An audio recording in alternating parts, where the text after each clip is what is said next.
Tim Kurkjian, ESPN baseball analyst, joins us here on Big Board Sports 104.5 The Team, as he does every Friday in our segment sponsored by the National Baseball Hall of Fame and Museum in Cooperstown.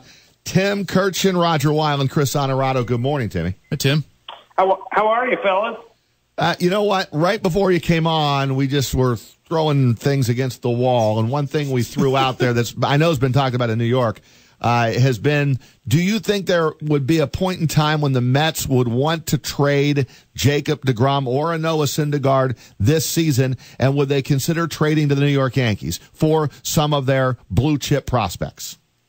I would say no and no. I can't imagine them trading either one of those guys because they're the two best players they have on their team.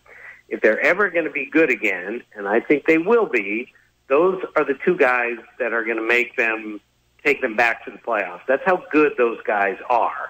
And if they decided we're in trouble here and we have to make a trade, the last team they're going to send either one of those guys to is the Yankees. And maybe the Red Sox, is the Yankees. Yeah. There's no way they're going to trade either guy across town, given how good those guys are and what they could do for the New York Yankees.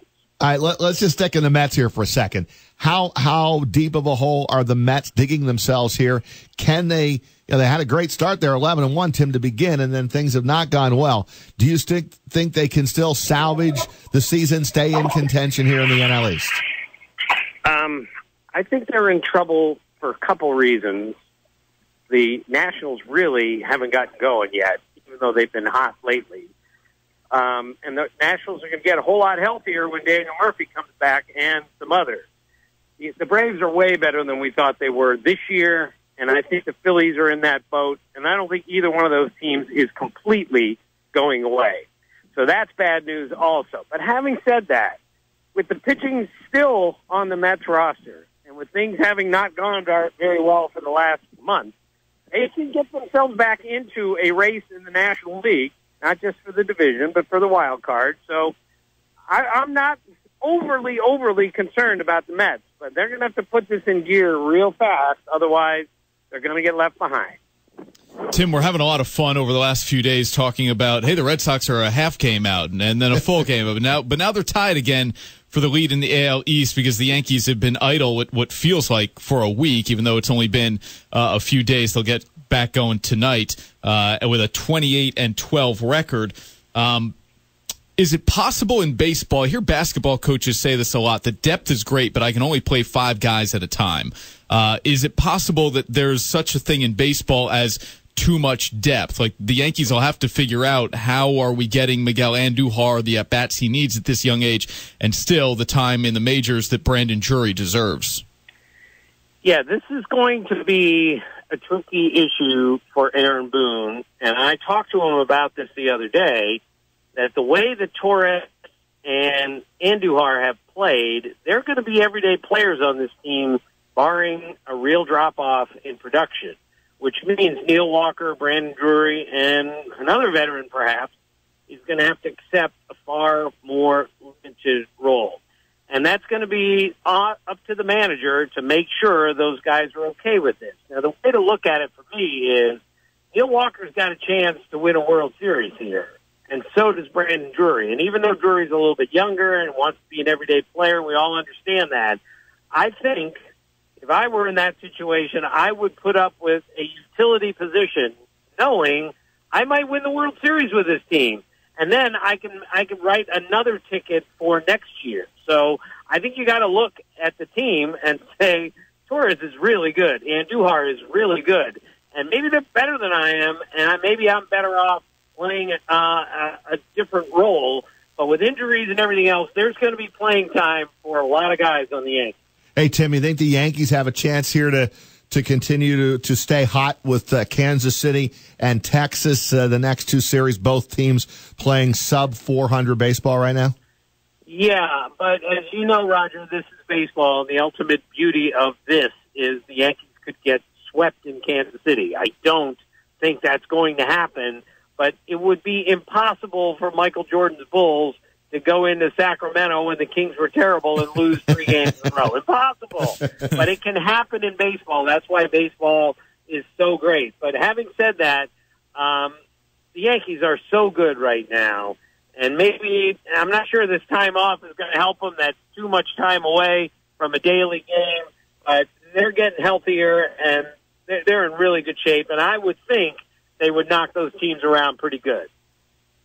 Tim, what did last night's start do, do you think, for David Price's confidence, and then I guess even really on top of that, the confidence the Red Sox would have in their lefty starter? Well, I think it was critical more for the Red Sox because now they look at him and say that's his first complete game since 2015. And there were a couple of struggles early, and he worked through them and pitched the whole game and gave the bullpen a rest, which is absolutely critical. So I think it was great for Price. I think it was even better for the Red Sox that they know we've got two guys, Sale and Price, who can be dominant when they're at their best. And I'm sure there's some ridiculous theories out there that, of course, he goes out and throws a complete game because he's cut back on the Fortnite.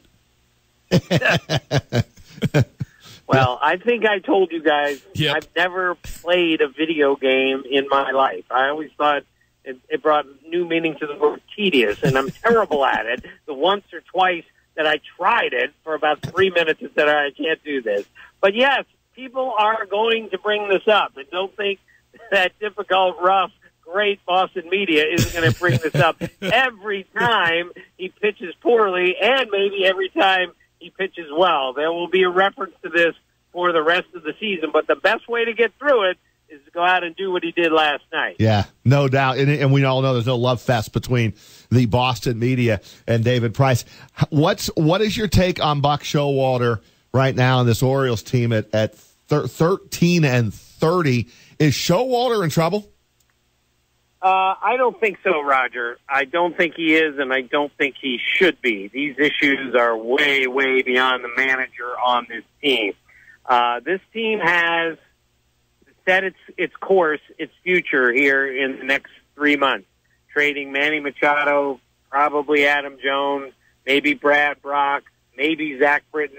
And like the Astros, like the Cubs, like the Braves, like all these other teams that unloaded, this is the critical time to do this. And the question is, who's going to make those trades? Dan Duquette is the GM. He's under fire at the moment, I'm sure. So it's going to be fascinating to watch what the Orioles do the next couple months to reset this organization. But I think Buck Showalter, if he wants to be, will be the manager of the team next year.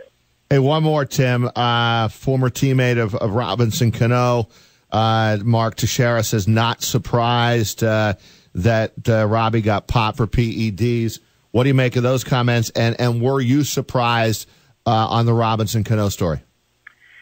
Well, frankly, I'm never surprised anymore with PEDs. I was at the beginning of the entire scandal, like, how can this be happening? And now nothing surprised me from anyone, although it just makes you wonder, what was he thinking here, having signed long-term like he is, on his way to the Hall of Fame. I have no idea what was going on there, but Mark Teixeira, who's as honest as they get, by the way, and as good as they get, I'm with him on this. If he says it, then I believe him. But I took it like, how can a star player like this, who's on his way to the Hall of Fame, who's being paid the money he's paid, and is so critical to the success of a team that hasn't been to the playoffs since 2001, how can this happen to him?